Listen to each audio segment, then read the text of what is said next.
Healing with crystals is an ancient practice. Yet did you know that the essence of gemstones can be used in homeopathy? Spiritual awakening, self-awareness, and intuition are some of the gifts that gemstone remedies can bring to your life. Homeopath, teacher, and author Giovanna Franklin will show you a different perspective on the healing properties of these magical gemstones. Join us in Gemstones and Crystals in Homeopathy and discover the power of gemstone remedies.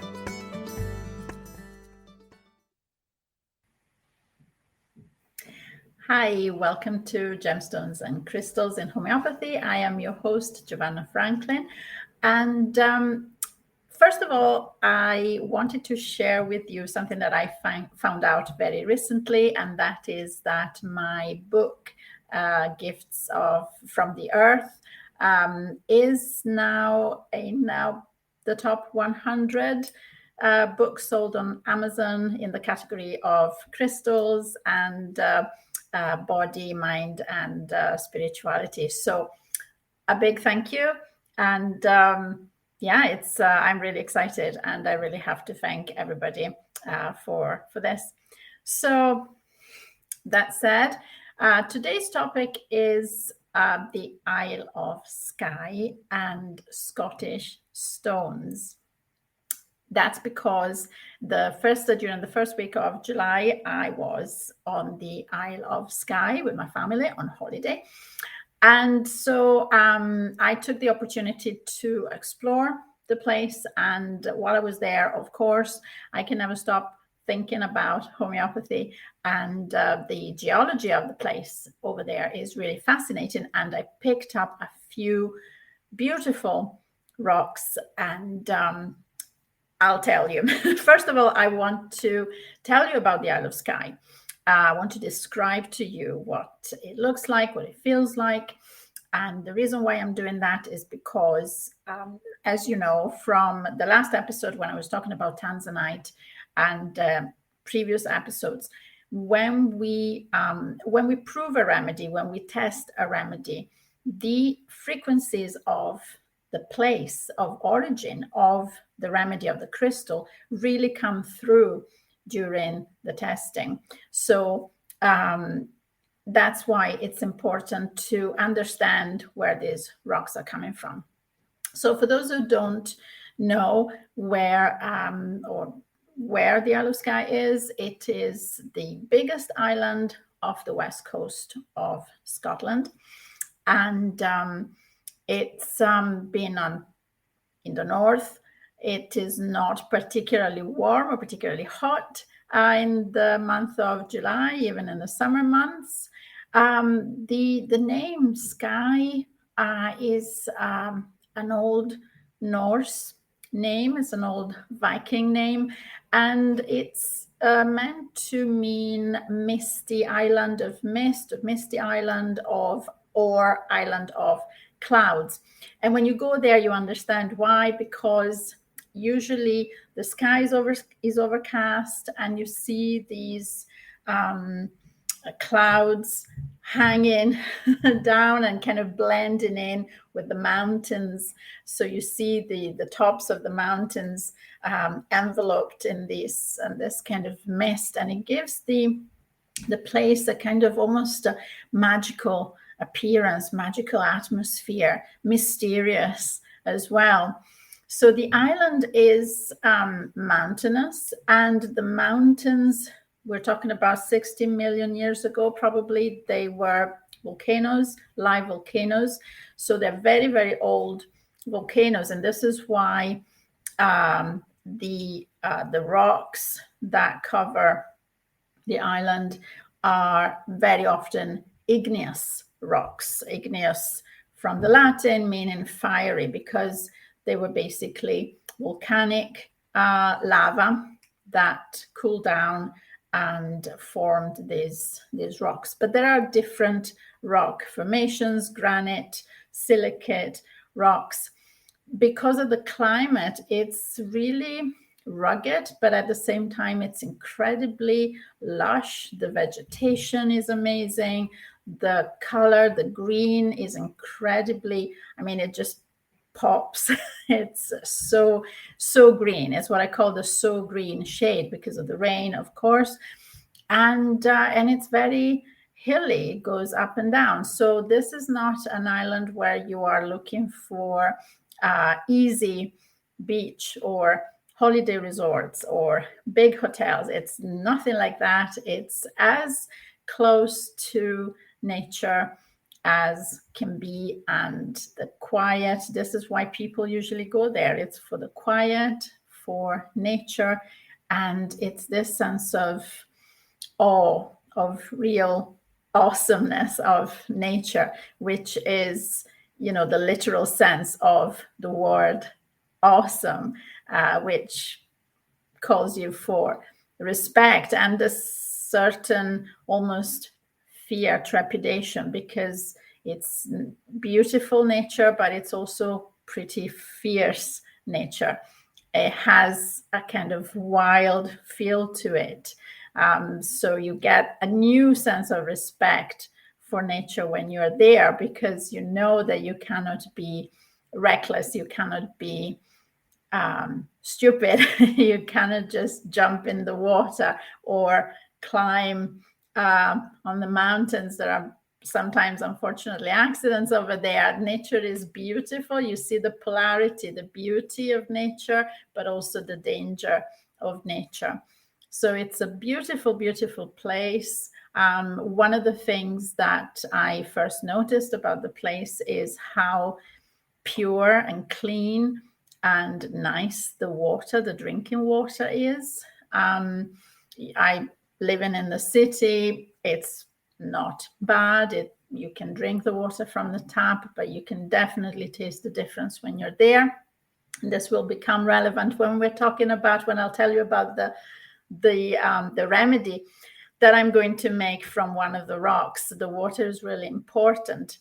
Another thing that you're really struck with when you're there is this connection that you can feel with the past, with ancestral lineage. Even though I am not Scottish, I am not British, this island and Scotland in general always kind of called me.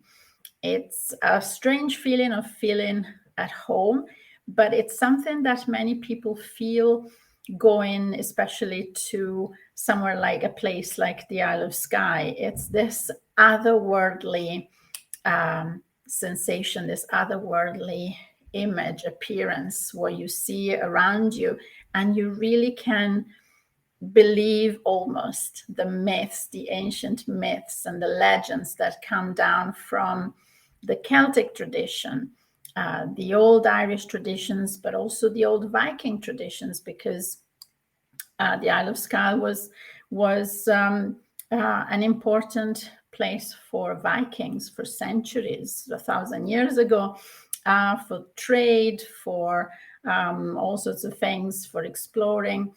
And the name Skye, like I said, it is a Viking. It's an old Viking word.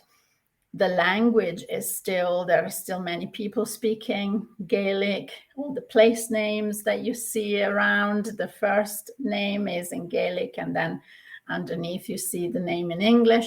So it is not far from the mainland, but at the same time, it's like a different dimension. It's like a world away.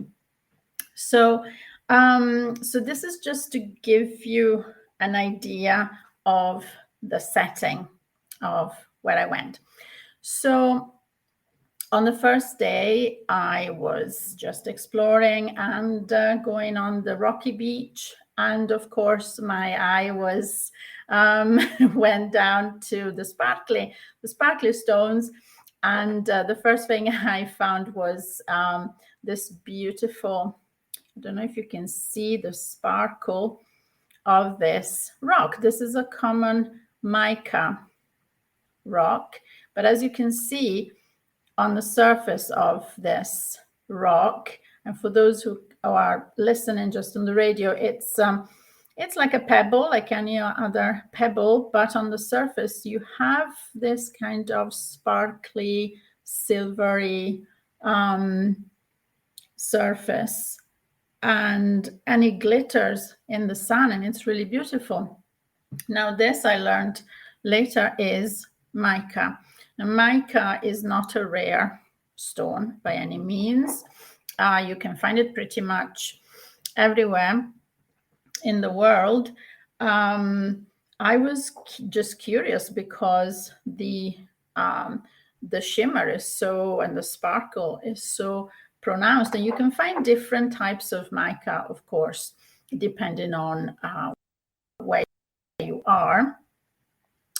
It is a silicate kind of rock, and the interesting thing about this rock, and again, is something that I learned later, is that this rock is used in so many different industries around the world because of this shimmer, because of the sparkle. So it's used in, the mica is used to make your TV screens and your cell phone screens, and but also even in the food industry, when you're buying icing or frosting for cakes, anything that gives it a glitter, a shimmer, and of course in the makeup industry. So, the foundation that gives you that kind of special glow, or shimmery lipsticks, all this is actually produced by using mica powder. Now, one thing that I did not know that I found out later is that mica is also mined. It's not just found on the surface, but it is mined in a lot of parts of the world, and particularly in countries like India, Brazil, and Africa. And unfortunately, it's child labor that is used to mine these rocks, because apparently the demand for mica is enormous. I mean, think about all the things that they can produce with this rock. And so little children are sent down these narrow holes to dig rocks, and this is something else to be aware of, perhaps, and one of the reasons why perhaps some products can be so cheap, for example. So something else to be mindful of. However, my personal interest was in the, I'm a magpie, so it was glittering. I picked it up and I started to wonder, I wonder what I can do with this. Is there a homeopathic remedy made from this rock? There isn't yet. And so I started to look more into the local crystals. And I thought it would be a nice idea to maybe have a Scottish series of remedies made from typically Scottish rocks, particularly from the Scottish Islands. So I was really lucky. I found this beautiful village not far from where we were staying. And in this small village, I mean, it's really my kind of place. I thought I should really move over there because there was a beautiful crystal shop where I found amazing local stones. So, for example, I found this piece of Skye marble. And for those who cannot see it, it's a kind of gray and white marble, and it's really, really beautiful, I found. This one is a piece of igneous rock. It's kind of reddish with green veins, and this is from the island of Lewis, which is not far from the Isle of Skye. And again, igneous rock. This is basically a volcanic rock. This is a piece of marble from Isla, which is another island again, and it's a beautiful pink and silver, and that also caught my eye. And the last one that I purchased was this beautiful deep red Scottish jasper, and this is just my favorite. So I thought, I could actually do some immersions, make some elixirs, and and see if I can turn all of these into remedies, do more group provings. It's going to take me a while to process everything, but it was definitely worth doing going for a trip to that village. And I was talking about the magic of this island, and it turns out it wasn't just me feeling this magic in the air, because a lot of people are, first of all, really big fans of Harry Potter. There is Harry Potter stuff everywhere. And in fact, I need to show you this because this is just insane. This is my wand. Again, I'm sorry if you cannot see it. If you're just listening to this, you really should see the video, because this is a genuine wand made by a genuine wand maker. And this is a crystal, a quartz crystal on the handle.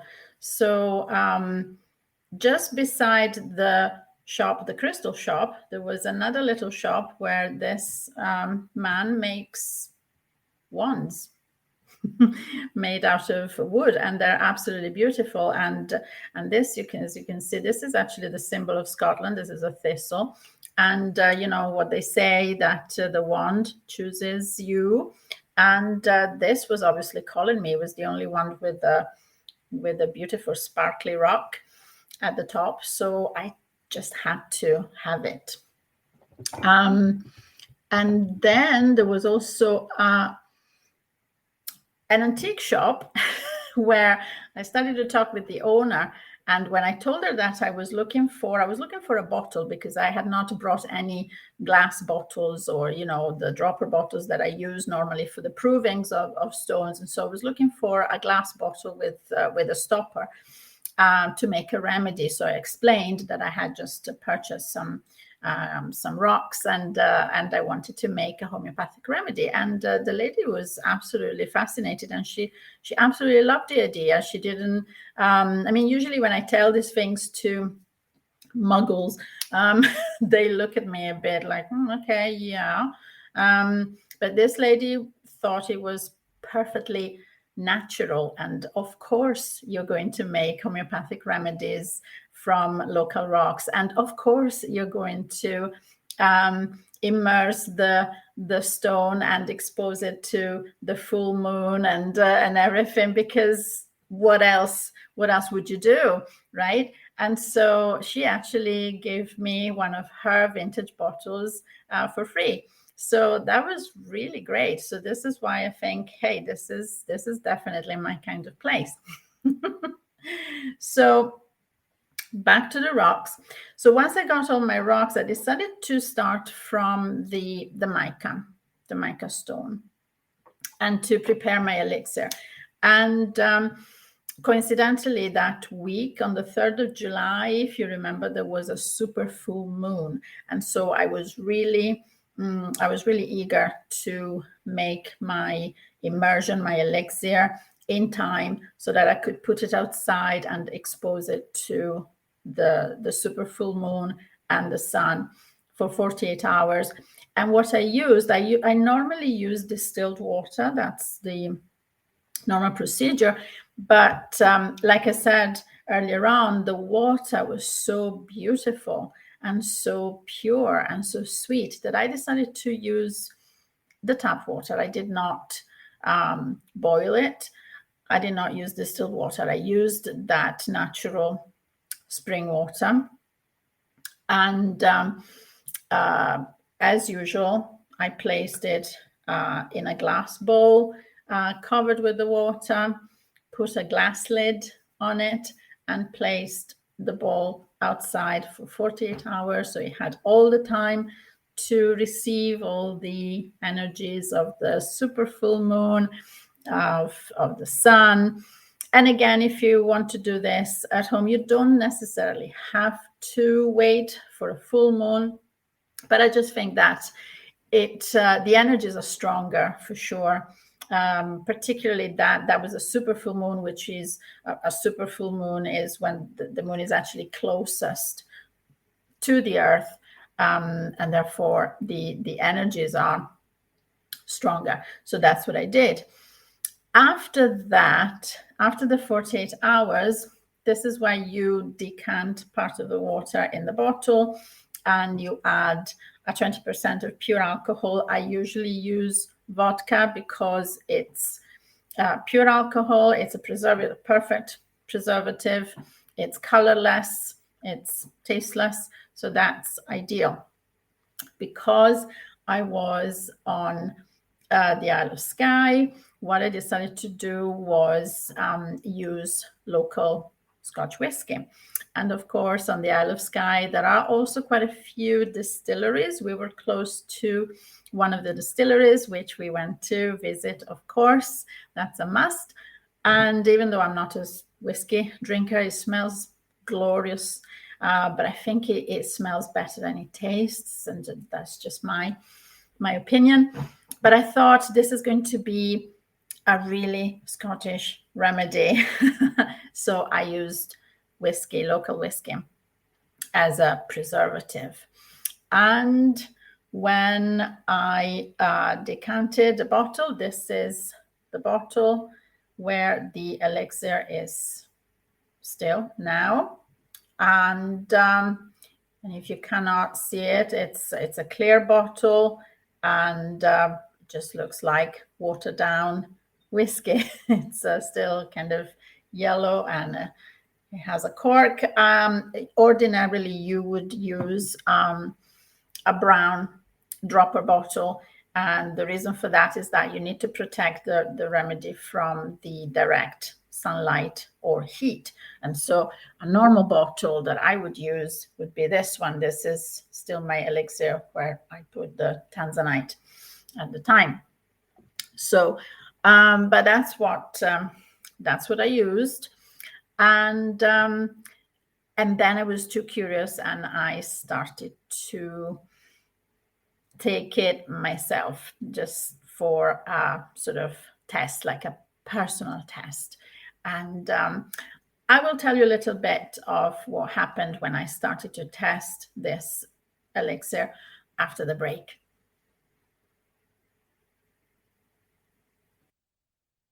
OMTimes TV.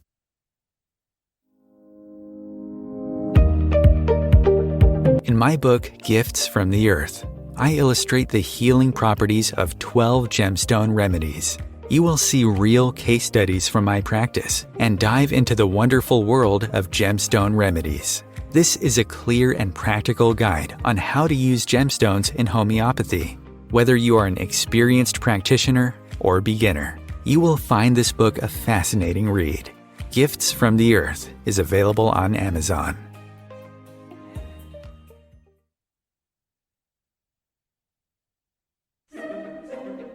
Imagine becoming a super influencer. Reinvent yourself, invest in your brand, and then manifest your success with a robust spheric approach. OMTimes Media and Broadcasting offers a unique and multifaceted way to become the spiritual and conscious influencer you deserve to be by putting your message across our powerful platform with its proven record of integrity and excellence. Through our produced shows, OMTimes offers the opportunity to become a social media TV personality, a radio show host, an OMTimes magazine columnist, and a syndicated podcaster, all in one shot. By live streaming your show on OMTimes TV and broadcasting it across the extensive OMTimes radio and TV networks, you become more than a host. You become an ambassador and a force for positive change. OMTimes. Open yourself to the possibilities. If I could be you, and you could be me, for just 1 hour. If we could find a way to get inside each other's minds. Walk a mile in my shoes. Walk a mile in my shoes. Well, before you abuse, criticize and accuse. Walk a mile in my shoes.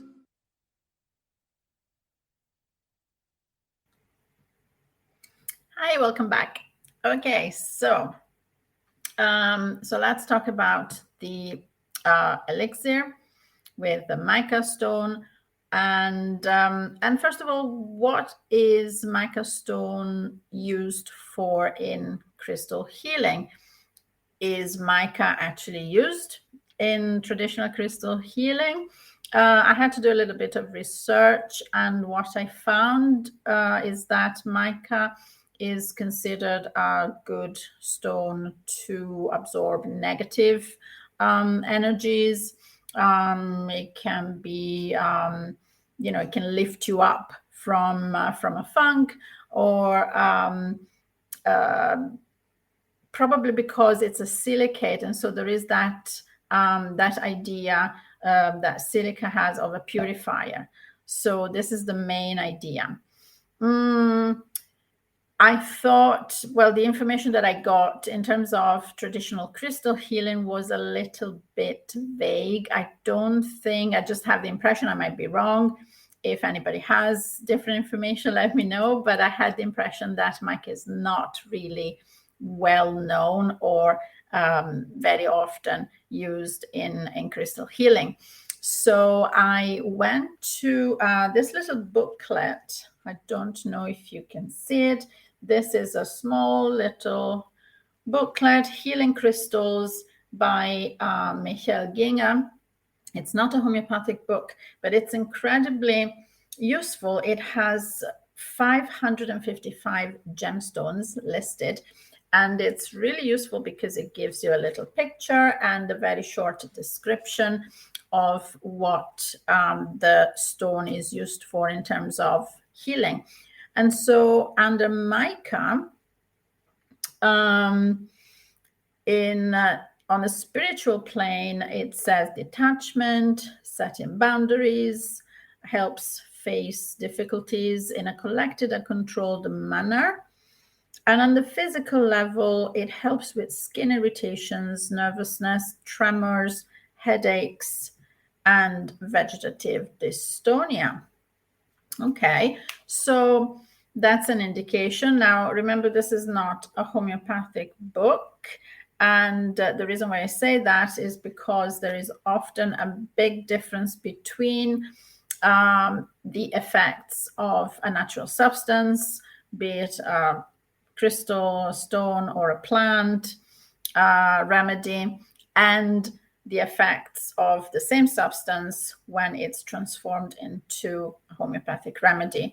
And the reason for that is probably because the dilution process, the diluting and the succussion process amplify very often the properties, the natural properties of the substance. And very often they also give properties, reveal properties that in the crude substance, in the original substance, you would not get, you would not see.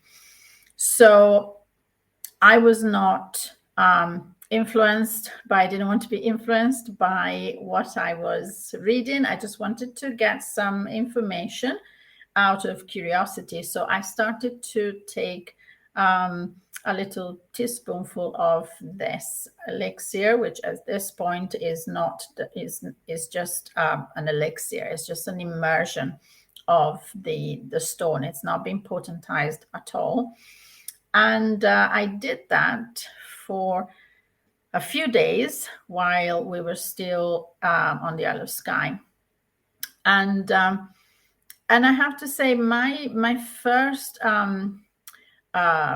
my trepidation every time I decide to do a proving of a new remedy is that nothing's going to happen, and it's just a dud, and there's nothing there. I can't feel any different, and so there is no point to this remedy. That has never happened. It's not happened so far, but it is always kind of at the back of my mind. I'm always thinking, well, I'm just putting a stone, a rock in water, and with a bit of alcohol. Why should that do anything? Why should that make any difference? That there is always that at the back of my mind, and that's what we that's the result of our rational education of what should be considered healing. And if it doesn't come from a pharmacy, if it doesn't come out of a tube, if it's not a prescription from a white coat person, it's not going to do anything. So even after so many years, I still have that little voice there. But like I said, that's not been the case. We have always found something really, really interesting. So even from just the water, what I started to notice was a shift in my mood. I was on holiday. I was really happy. I was in a beautiful place. But my mood started to go downhill quite a lot. I became very irritable. And I started to see things in a negative way, like seeing the negative in everything, which is not like me. And like I said, I had no reason for that. We were in a gorgeous place. Everything was great. So I started to notice that. My family started to notice that because it started to become quite nippy. So that was one thing. And then the other thing that I found a little bit not worrying, because I knew it was an effect of the elixir, but it was interesting that I started to feel this kind of heaviness in my chest, like I couldn't draw a full breath, as if I had the flu or if I had a cough, and I didn't. There was nothing wrong with me. I didn't even have a cold. And the proof that it was actually the remedy doing that was that as soon as I stopped, after a few days, I decided to stop, because really the mood was getting heavy for me. And so I decided to stop, and then that heaviness also disappeared. Now, this is just me testing, and so this is just a personal reaction. I cannot draw any official conclusion just from that. I found it interesting that particularly the heaviness in the chest, because I was reading about how people who work in the Mica mines, they inhale, particularly in really bad working condition, really unsafe working conditions. They wear no mask or anything. So they end up inhaling the dust from the mica. And so lung conditions, lung illnesses are very common in people who work in those mines. So that reminded me of that.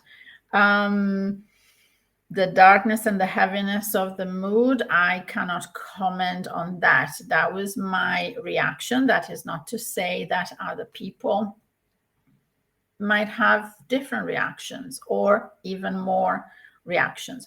So this is why it is necessary to do group proving and group testing, because the idea is always to get a group of people independently try the same remedy, independently take notes of what they're feeling physically, mentally, emotionally, and then at the end of a process, which is usually about a week, then come together and compare and share the results. And what happens is that if everybody, for example, if everybody experiences some sort of heaviness or some chest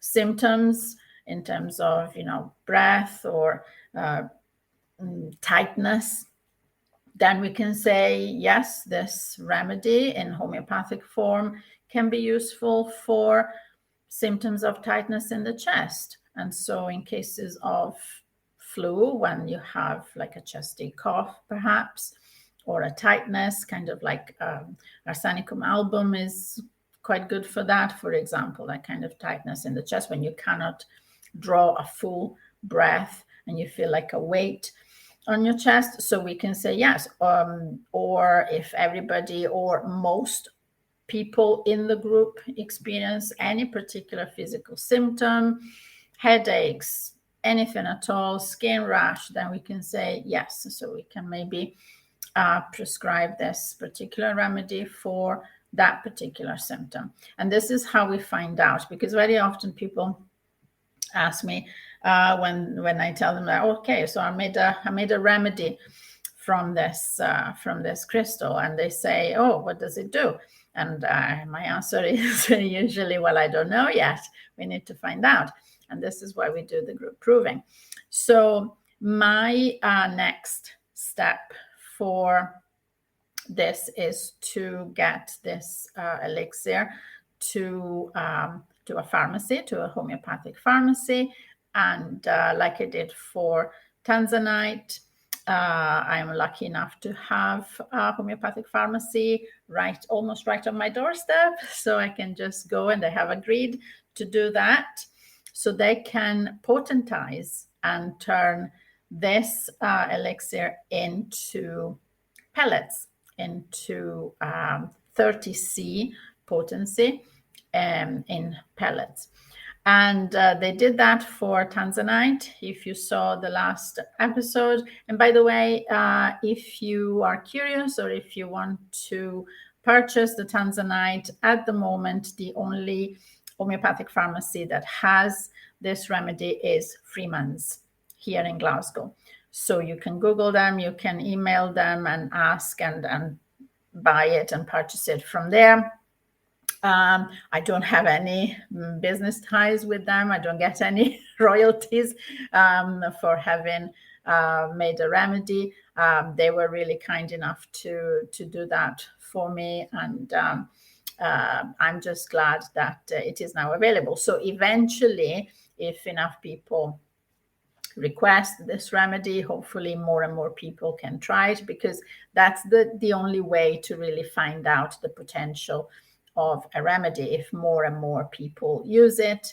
And 30C is the only potency that is available right now. But if more people want to try it, then it can be potentized further to higher potency, 200, 1M, and all the higher potencies. So the same process is going to take place for mica, for Scottish mica. And once that happens, once I have the pellets, then I will start to organize a group proving, and hopefully I will get some volunteers like last time. So if any of you are interested in participating to approving and pioneering a new remedy in homeopathy, let me know. You can email me at info@homeopathyheal.co.uk. I don't know when that's going to take place, but I would be very, very happy if anybody is interested. And then later on, I also intend to repeat the process for all the other rocks that I purchased on the Isle of Skye, and that way eventually have a sort of like I said, like a Scottish series of remedies between the Isle of Skye and other islands, and see if they are different. For example, jasper is already a homeopathic remedy that was proved already years ago, but this is Scottish jasper. So it would be interesting to see if it makes a difference, if the source, the geographical origin makes a difference. The same thing for marble. A certain type of marble has been potentized and proved and turned into a remedy. But there are, as you know, there are lots of different types of marble. First of all, there is white marble, pink marble, and so on.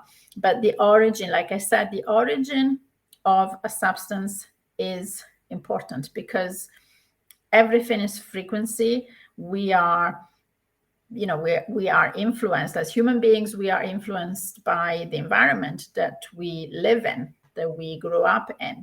And that is true for everything in the world, including rocks. So tanzanite, like I said, we all experience this feeling of being one with nature, but at the same time, we all had this feeling that everything is fine. You don't have to rush. Hakuna Matata kind of feeling. A friend of mine was in Zanzibar recently, which is near Tanzania, and so there are lots of jewelry shops selling tanzanite jewelry, and she happened to read about my proving of tanzanite, and meeting and living there for a few weeks, and meeting the locals. And I mean, I've never been there, but being there, talking to local people, she confirmed that definitely she could see in the proving that we made, that kind of feeling that everybody is very laid back, very chilled, nobody's rushing anything, and everything is good. Everybody's smiling, and this feeling of it's all right, everything will be okay, and we only take from nature enough, what we need. We don't overeat. We don't take too much. We're not greedy. Almost like foraging. So this is the spirit of the land, and this is what is so remarkable about crystals, that they really are born from the earth, and they present the characteristics, the properties of that land in every sense, in the physical sense, in the spiritual sense. And so I'm really curious to see what comes up from these rocks, because Skye has such a long history. I mean, there is a lot of archaeology. They're from the Neolithic times. There are stone circles. There is a lot of Celtic heritage that is still really, really strong. You can really feel it, even with all the, you can see a lot of Christian churches dotted around the island, of course.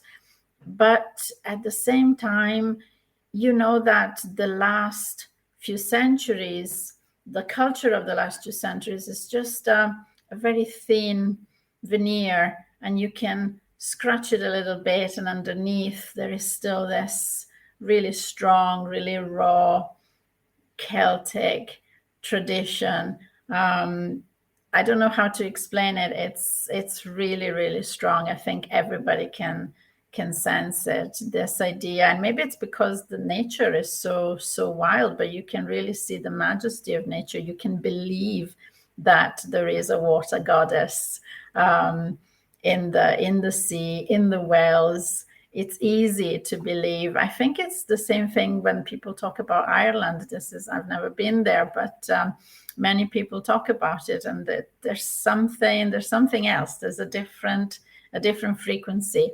And that kind of culture, that kind of spirituality has been there way, way, way longer, for a much longer time than our Christian culture. That was superimposed onto it. And like I said, you can just scratch a little bit, and underneath you find all this other different culture. And so it would be interesting to see what kind of dreams, for example. Dreams are big when we do provings. Very often, even if you don't have physical symptoms or particularly emotional symptoms, the remedy comes through during the dreams. And that can be fascinating. So I'm really looking forward to doing a group proving and seeing what other people will come up with for this remedy. So I think this is everything for today. The next time I'll probably have the remedy ready. But like I say, if you're interested in doing a proving with me, my email address is info@homeopathyheal.co.uk. You have a great weekend. Thank you so much for watching, and I'll see you next time.